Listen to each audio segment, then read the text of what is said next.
A reading from the Gospel of Mark. Jesus said to his disciples, "Be watchful, be alert.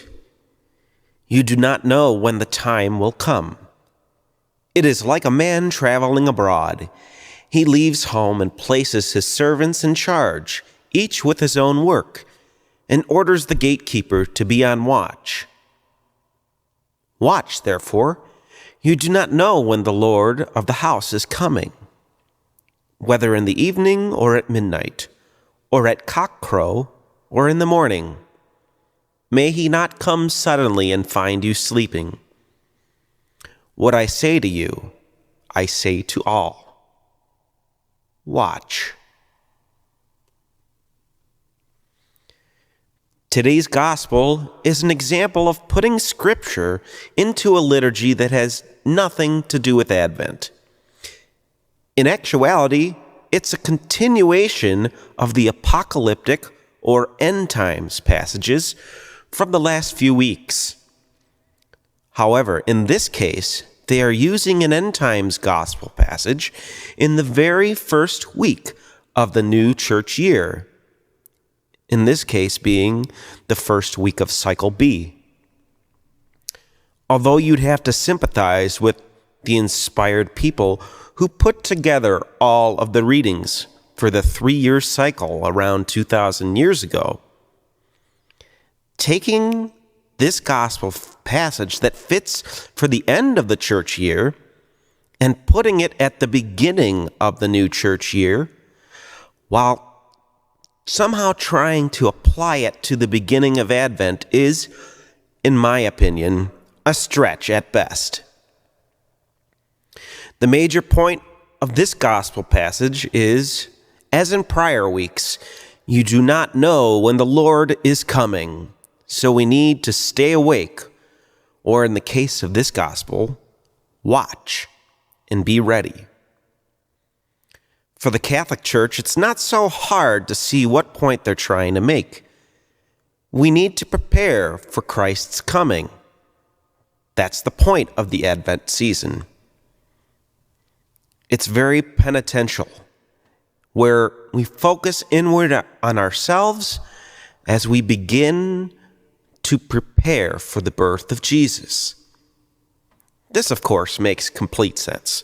We should focus on the meaning of Jesus coming into the world. What did it mean for the first century Jewish world? And, most importantly, what does it mean for us?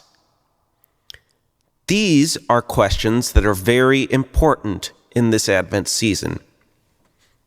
However, is this gospel passage actually talking about preparing for the birth of Christ? Absolutely not.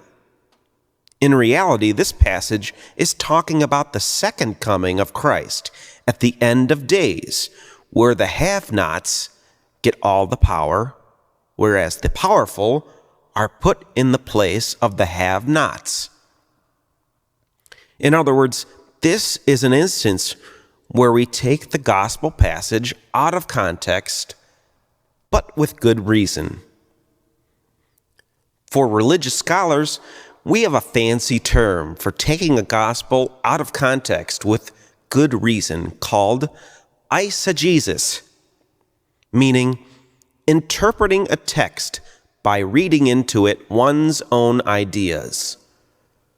For those who know Latin, the word eisegesis literally means to lead into, which opens a story to interpretation. Now, if at this point you're confused, here's a good example. In the Jewish Bible, the Jews fleeing Egypt from slavery often has parallels to the history of slavery in America.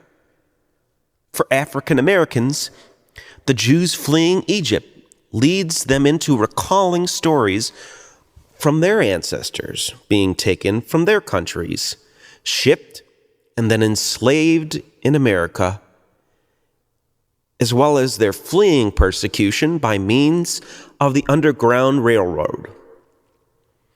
That is an example of good eisegesis.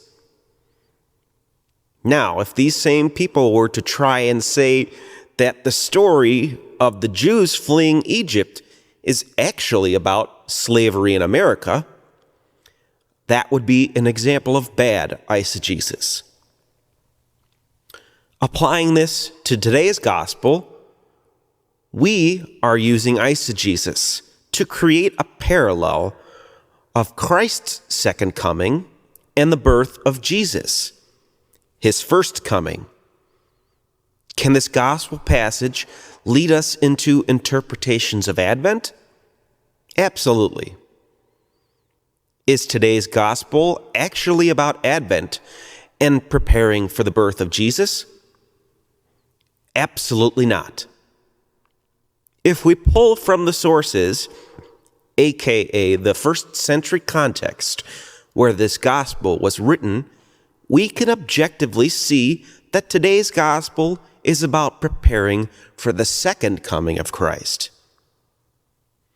The term for pulling from the sources is called exegesis. So, as we begin this Advent season, a good way to prepare for the coming of Christ is to, as my favorite religious scholar Marcus Borg calls it, read the Bible again for the first time. The way we do this is to read the Bible using exegesis by pulling from the sources in an attempt to read it as objectively as possible. In addition, we can notice how an objective read of Scripture might lead us into seeing the gospel through our own life experience.